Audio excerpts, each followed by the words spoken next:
Welcome to the Daily Objective, day 104 of the war in Israel. I'm joined by James Valliant. James, how's it going? Pretty well. I'm okay. How about you, Razi? Good. Yeah, I'm glad I'm here and not in Tel Aviv at the moment, specifically in where is it? Uh, King George and Ben Zion intersection because right now, as we speak, there is a protest there. The protest is a what I would call a pro-Palestinian protest, and that might be putting it mildly as well, or anti-Israel. Officially, it's a pro-peace protest. Some of the organizations involved, Israelis will be more familiar with them than non-Israelis, and maybe not. Maybe even Israelis won't be familiar with all of them, but some of them are Stand Together, Women Make Peace, Women Wage Peace, Shalom Achshav, which is, I think, translated to peace now, but I like to translate it to peace in our time. I think it's a more appropriate translation. And yeah, they're protesting there, demanding a return of the hostages through a deal, demanding a ceasefire. And yeah, this is May the I ask? question. Yeah. May I ask? I understand that there was another protest 4 days ago, for example. And can I understand? Can I ask what they're doing? That is to say, are they blocking traffic? Are they crowding? Are they stopping normal flow of business? What kind of protest are we talking about? So that's a good question. I think this one is in a area where they're not blocking traffic, as far as I know. But I can look up any news stories that we have that we can look at right now. One of the Um, remarkable things is that when I was preparing for this episode, I was trying to look at the international press on protests going on in Israel, because, of course, everyone knows about the protests going on worldwide. The media, the Google is filled with all of those news references, but it's hard to find Western, non-Israeli coverage of protests going on in Israel, which I find to be a remarkable fact in itself. I had to go to, Jerusalem Times and Haaretz to even find mentions of the protest 4 days ago.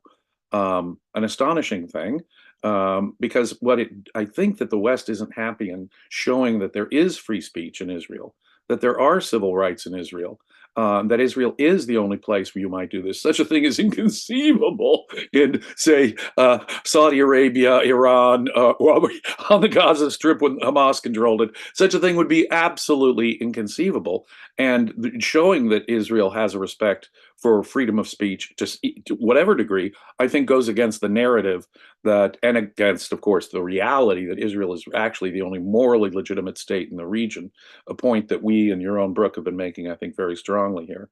Now, as objectivists, of course, we are strong believers in free speech.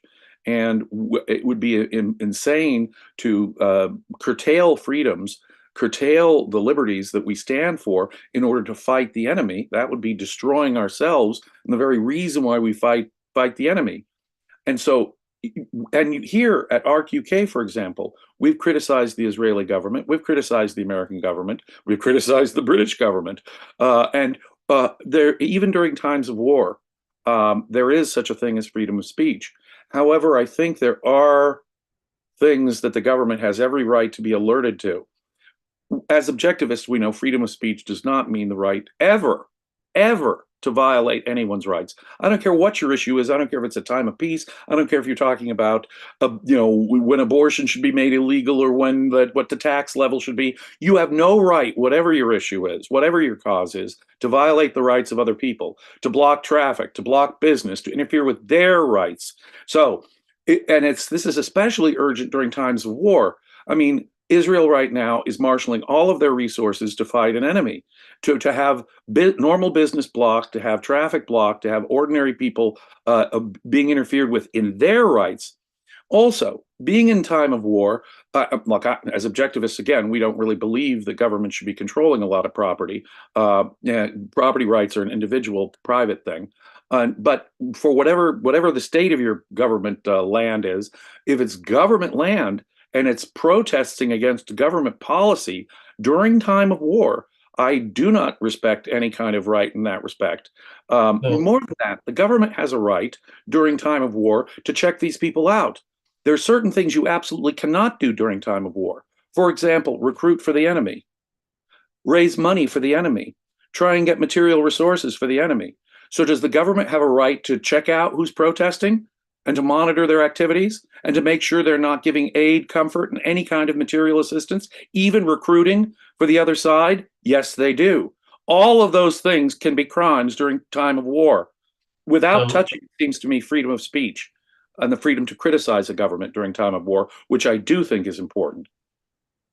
Thank you, Jonathan, for the super chat. So, yeah, from the pictures I see, they're not blocking any streets. It's in a town square. Now, these are pictures from before the protest, so I don't know if if so many people showed up that they are blocking the streets. But let's assume they're not, for the sake of what I wanted to ask you about. So, Mhm. this is Alon Lee Green, who some people may be familiar with. He early on in this conflict wrote for The Guardian something that was very anti-Israel, and that's generally where he stands. He's from Standing Together, the organization. So here's what he said in a tweet an hour ago. He says where the protest is taking place, and he says, "Join us to demand a ceasefire agreement that will return the hostages and stop the killing. Um, Come join the life camp." Uh, yeah, so the protest is for ceasefire. It's for an agreement to bring back the hostages, but they're saying ceasefire. They're not saying one of those like we had before, a temporary ceasefire so that it's part of the agreement. That's what you give Hamas, but you do continue at least with a stated goal of destroying Hamas, a stated goal of war. They don't want that. They want an end to the war. So James, I'm not a legal expert. You are, but not on Israeli law. So my first No, question is, would this, let's imagine this was in the U.S. Would this fall under treason? Is this aiding and abetting the enemy? not necessarily. No, merely objecting to what the government is doing, criticizing verbally what the government is doing, I think is a right and must be protected. Let me give you an example of what I mean, though, about limitations during war. When finally the Brits and the Americans started firing back at the Houthis and doing some weak, it's weak and pathetic and not enough, and they're not getting the message. But nonetheless, Brits and Americans started doing some active engagement and fighting back on the Houthis. And guess what that stimulated in Washington, D.C.? A huge protest over the weekend. They put up barriers around the White House. The pro-Palestinian protesters were breaking through those gates. They had to evacuate the president and the press, mind you, from White House grounds for their safety. None of those people were arrested. All of them should have been arrested. All of them. Your freedom of speech just means you have a freedom of speech to run a podcast, to publish a newspaper, to do something on your property or the property of someone that agrees with you. It does not mean that, oh, and by the way, there was another kind of protest that was planned. U.S. federal government officials, including White House staff, were planning a walkout to demand a ceasefire on the issue. And these are federal U.S. government employees. Now, if they're walking off the job to do that, they can all be fired instantly, immediately. They are obviously working against America's stated policy. They're obviously for the enemy. They're obviously insubordinate as government employees. I don't know if it's treason. In American law, there's one crime that's defined in the US Constitution, only one, and that's treason. And treason can only be, because we are so concerned about freedom of speech and freedom of expression, treason cannot merely be verbal. It must be actively taking up arms against the government of the United States or giving material aid or comfort to that. That and that alone counts as treason under American law, and the Constitution is clear to say that's the only thing you can do. It. You can't put someone away because they disagree about the government's policy, whether it's pro-peace or like us, not enough or insufficient reaction.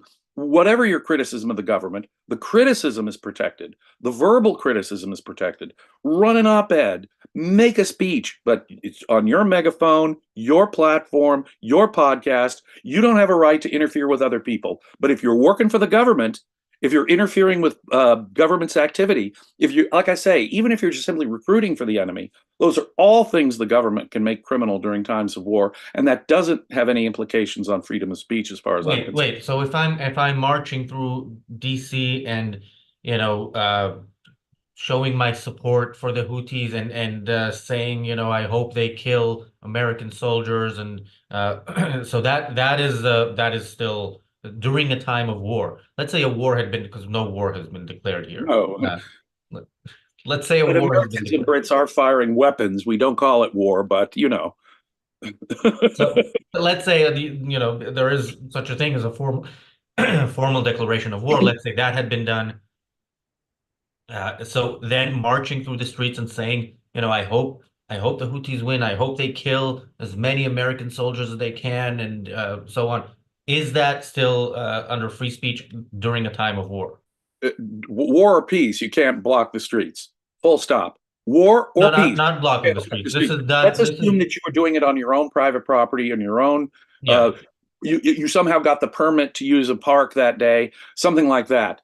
Yes, objecting and saying the Houthis are wonderful and the Houthis should win. I would allow under freedom of speech, so long as it wasn't interfering with anyone else's rights. I would have undercover government agents there taking pictures, finding out who was doing it, so that we can make sure that these people who are obviously on the enemy's side are not doing anything else, like giving material support, like recruiting for the enemy, like, see, if they're in contact with the enemy, that would be a problem. If they're recruiting for the enemy, that would be a problem. If they're raising funds for the enemy. During the Vietnam War, for example, and here I would ask people to read some articles by Ayn Rand, The Wreckage of the Consensus, which you can find in Capitalism, the Own Ideal, where Ayn Rand talks about the student protesters in America during the 1960s, what they do have a right and don't have a right to do.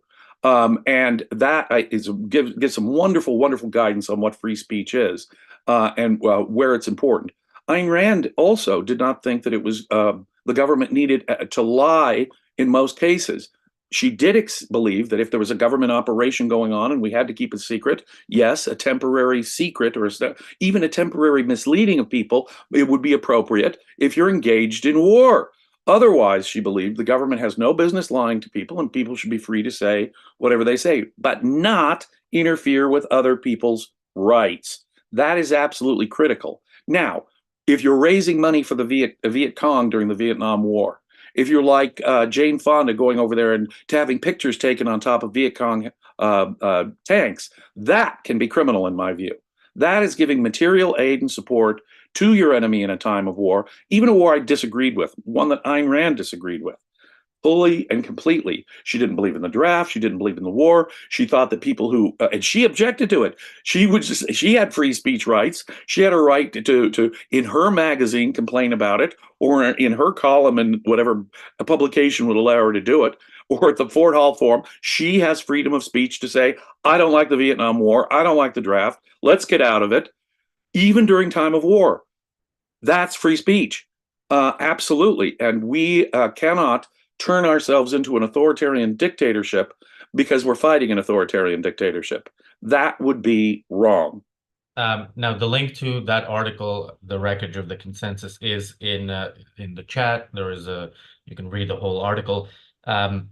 Christian mentioned that peace in our time sounds like Neville Chamberlain. Yeah, that was my Mm. point. Shalom Achshav literally translates to peace now. I think a more appropriate translation is peace in our time because they are very much following the policies of Neville Chamberlain. Although I've said in the past, I don't think it's fair because he eventually did go to war, whereas there is nothing apparently after October 7th, we can say this with certainty. There is nothing that the Palestinians can do that these people will not say Israel must stop shooting, even if it's Exactly shooting right. back, even if it's shooting to defend its citizens in the clearest of ways. They will always. That's again. Maybe not in an illegal way, but they will always side with the enemy no matter what. I wanted to ask you, we've spoken about B'Tselem, one of these organizations. They're a so-called human rights organization, so they're not involved, I think, officially in the protest, although I'm certain their people are there. Um, they we've spoken about this campaign of theirs that where they gave cameras to Palestinians in the West Bank to film the attacks on them, and how how difficult it is for any thinking person to trust that kind of data. Yeah, you give cameras to people again. If I'm sure there are bad people among the settlers. There are also many of them are Messianic Jews who think this is, God sent them there. They're not necessarily good people, although I support their right to be there. But if you look overall at Judea and Samaria, at the West Bank, the bad guys are the Palestinians. That is, it's still clear cut who the bad I guys are, agree. and yet B'Tselem gives them cameras. Uh, to what extent are such actions, actively engaging in creating propaganda for the anti-Israel side, again, during a time of war? Would that be considered in any way treason? Yes, any material support for the enemy themselves. And of course, the Palestinian Authority is an enemy here. Again, it's one of these weird kind of, when the West pretends that the enemy isn't the enemy, but it's one of these kind of situations where we regard Abbas and the Palestinian Authority as the moderates here. But no, they are. They came out happily in support of October 7th. They are part of the enemy, and they themselves are getting material. They, in fact, But yes. yeah, but the cameras are given to civilians. That's the part that's the key. You cannot give material support, even if I was giving, let me give you the perfect analogy here. Let's say that Eastman Kodak, an American photography company, was providing cameras to Leni Riefenstahl and the Nazi war machine during World War II. Yeah, we can stop that. You cannot give any material support, even if it's cameras, even if it's microphones, But and say that even that's free, protecting their free speech. even though it's given to civilians, this is not a gift to the Palestinian Authority. This is given to civilians who say they're being attacked, and yeah, that's that campaign. By If the it way, the is Palestinian Authority gets support from Israel, unfortunately. So and the United States, remarkably. But it's amazing how the good guys are literally feeding their enemies. But that's another thing altogether. If it is purely civilians that they're giving cameras to, and those civilians really are neutral, but see, then I have to ask myself, what is neutrality when you're out there on scene trying to collect propaganda for the Palestinian Authority? That's going to be a difficult judgment call. And I really think that anyone supplying material support to the Palestinian Authority, yeah, the Israeli government can control that. They can prevent that. That's not a violation of anybody's freedom of speech. Any material support, even material support to help the enemy get out their word, that's not a violation of freedom of speech. It's not. See, freedom of speech is often confused with you have to give material aid and comfort and support and the place, the streets or whatever to do your protest on. No, no. They have to get their own megaphone. They have to do it on their own property. They can't interfere with anybody's rights. That's an absolute. If you're going to have freedom of speech at all, and even secondly, and perhaps most importantly, any material aid. You don't have to give your free speech doesn't mean that any social media company has to allow anything on or let ideas through that they don't. That's not censorship. That is not censorship. So we have only objectivists really understand this distinction. But free speech doesn't mean you have to provide them with the ability to speak. That is in fact material support if it's going to your enemy, even people who are just giving aid and comfort to your enemy during time of war.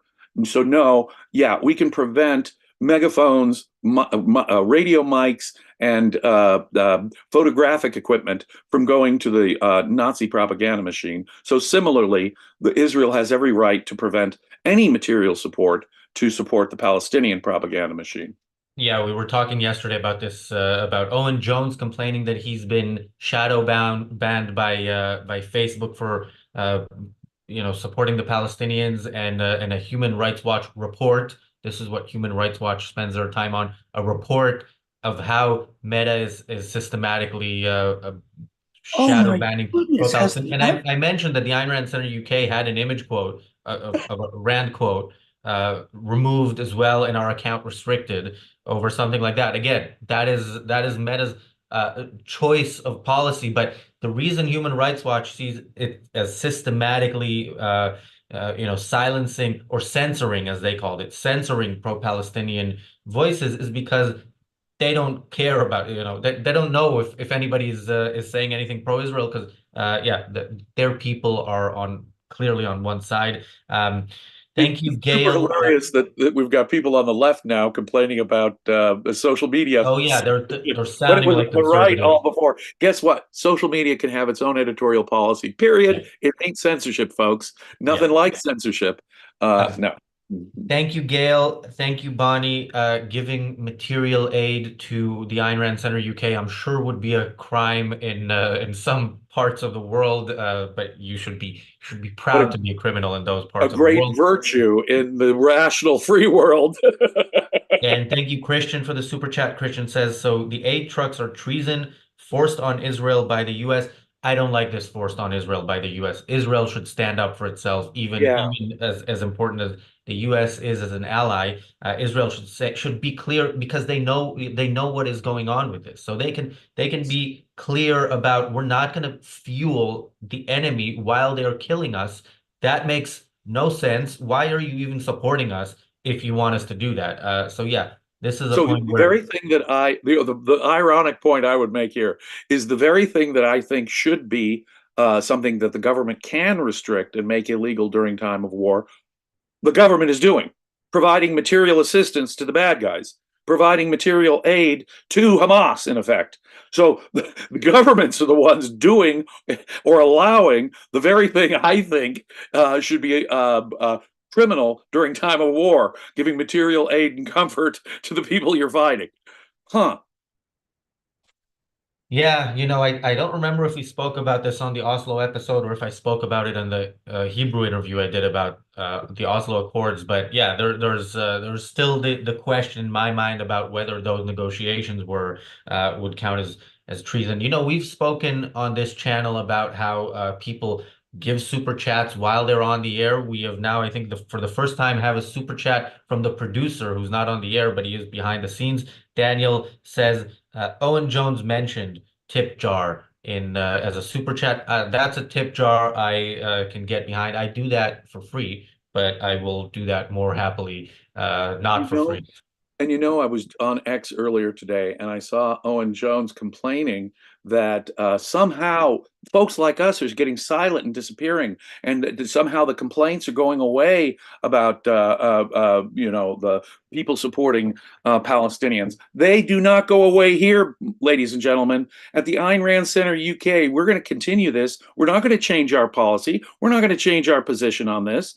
And if Mr. Jones is looking for people who are not silenced or intimidated in any way by the anti-Semitic, anti-Israeli crap that's being put out there, I would urge him to check us out. We're not going anywhere, and we're not going to change our principles. And if you think that's an important message to get out in the face of what Owen Jones is describing, then do please become a paid subscriber to the Ayn Rand Center UK. Yeah, and there is a link for that in the chat. You can also become a YouTube member. We're adding more content to YouTube. There's content that you could already see, like James every Sunday discussing Leonard Peikoff's course, The History of Philosophy. We're now adding the reality show extra on Sundays for now, maybe more frequently in the future. So yeah, there's a lot there. This episode is an interesting one for me because I chose the title with the question mark, and we sometimes have titles with question marks where we know the answer. Like when Claudine Gay was resigned, we had a title something like is what is it is plagiarism a Zionist conspiracy? We know the answer to that. Here, I wasn't sure. I'm also, there is the emotional side, which is I fucking hate these people. So Yeah. I Well, see see, I see that's them the thing. protest and but yeah, we don't want to live in a kind of regime where the people we hate, we hate them, so the Reason, law comes after them. the reason why Israel is morally superior, the only morally legitimate, truly, nation in the region is because it respects individual rights, because it acknowledges things like freedom of speech, and to a degree not known in the area, it has freedom of speech. You couldn't imagine these kind of protests going on, pro-Israel protests going on in Iran. Imagine that. Imagine that for just 5 seconds, or among the Houthi-controlled part of Yemen. Imagine that. Inconceivable, right? But on the other hand, and I do hate them. And Ayn Rand, in her essay "Censorship, Local and Express," she says it's those. She did not find the explicit projection of sex to be tasteful at all. But nonetheless, she defended the right of pornographers under freedom of speech. And she said it's exactly those areas where we ourselves have a problem with the speech. We don't like it, that we should be the defenders of it. And I agree with that here. On the other hand, during time of war, anything that can be construed as material aid or support for the enemy can be regulated by law. And that has nothing to do with censorship, ladies and gentlemen. Nothing to do with it. And if it's a government employee, fire their ass. They are insubordinate. They're disloyal. If they're walking off the job to protest, like in D.C., you'll notice none of those pro-Palestinian protesters about the Houthi attack back on the Houthis were arrested, even though they were breaking down the fences to get into the White House. No, none of that is free speech, ladies and gentlemen. Speech is speech. Action is action. Read Ayn Rand's essays on this. Yeah, and as Daniel says in the Zoom chat, we'll talk about pro-Israel protests in Gaza tomorrow. Daniel, that is worth all the times you sent me jokes on Zoom during shows, and I'm laughing at the most inappropriate time when somebody is talking about something you shouldn't laugh about. So good one. Not actually what we're going to talk. We're going to talk about actually tomorrow's episode is titled "Can the Palestinians ever become civilized?" or something to that effect. So that's gonna be a good one. Unlike today, I know the answer. Today I really wasn't sure. I'm still not 100% sure where the line is, but we'll continue to. Unfortunately, here's my hope for these protesters, that they will keep having reason to protest until the people they Oh, really yeah. support are truly defeated. But if And we want to be able to criticize the Israeli or American governments or the British governments when they do bad things, then we have to protect the right of everyone to criticize the government, even during times of war. That's the thing. We are advocates of freedom, but freedom does not include the right to coerce anybody else. That's the bottom line. That's the principle here, ladies and gentlemen. So any kind of material support for the enemy at time of war, that's not a restriction on that's not censorship. That's not a restriction of free speech. Bear all those distinctions in mind, at least in principle. yeah, we've Christian mentioned humanitarian aid on the reality show, which starts in a couple of minutes. We're going to talk about the one type of humanitarian aid that nobody actually wants. Uh, uh, Nobody cares about whether or not it's sent into Gaza, and that's the one type that should be sent. Yeah, I'm going to leave that there so people. That's a great, tantalizing promo there, And Razi. yeah, you Yeah, only that. have to wait a couple of minutes. We are live right after this show. Thank you, James, for joining me. Thanks, everybody, for watching. We will be back here tomorrow, as mentioned. And yeah, stay tuned for the reality show.